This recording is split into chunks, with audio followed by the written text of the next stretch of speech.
देवकीच्या गर्भा येईल भगवंत, देवकीच्या गर्भा येईल भगवंत, देवकीच्या गर्भा येईल भगवंत, देवकीच्या गर्भा येईल भगवंत.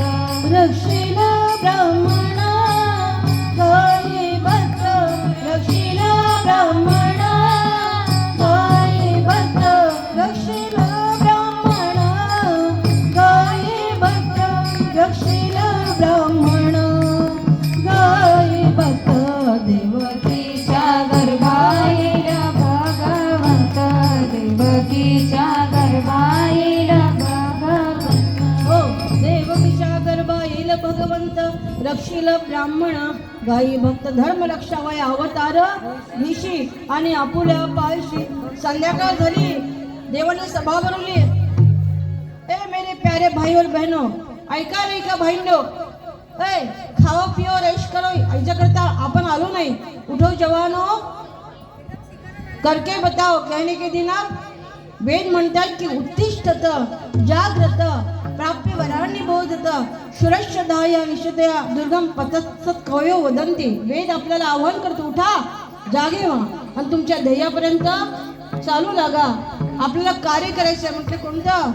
पृथ्वीवरील दैत्य मारलं ते फार. मग आम्ही काय करावं? समोरच्या टपरीवर जाऊन चहा पाणी प्यावं का? हा, अरे गोकुळामध्ये तुम्ही देव लोक कार्य करण्याकरता यादव समुद्र वारे तुम्ही. मग देव लोक जर यादव झाले तर मग देव स्त्रिया काय म्हणले असतील बरे? बोलत जा ना. देव लोक या ठिकाणी आले, सगळे पाटील लोक, सगळे आमचे पाटील लोक आहेत तिथे या ठिकाणी. पण कसे आहेत? काही गुरुजी सांगतात काही पाटील कसे असतात, पाटील पाटील म्हणा, मोठ्याने म्हणत जा, आवडती म्हणायचं बाबा. परंतु सगळे पाटील आहेत, पण कसे आहेत? दमदार आहेत.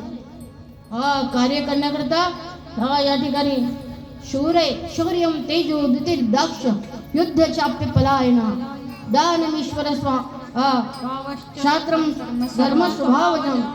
जसे गुरुजी समाधीला बसले ना, तडफडून टाकले ना ते. हा, इकडे गुरुजींना म्हणजे स्नान वगैरे करणं सुरू होतं एकदम. म्हणजे गुरुजी आसनावर बसलेले होते, मला खोलीत न्यायला लागले तिकडे. पडद्याच्या आडाप खिशातून म्हणजे ताई राहू दे, घनश्याम दादा आमचे. हा, त्यांना माहिती आहे अचानक घडलेला प्रसंग आहे.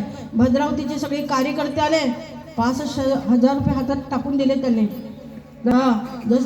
कारण गुरुजींनी अचानक सगळे घडलं ना, कल्पना दिली होती. पण आपल्याला अशी कल्पना माहिती होती का? हे माहिती होतं मला. असं वाटतं की गुरुजी गंमत करतायत आपल्याला. कारण कधी कधी गुरुजी एकांतामध्ये बसवायचे आणि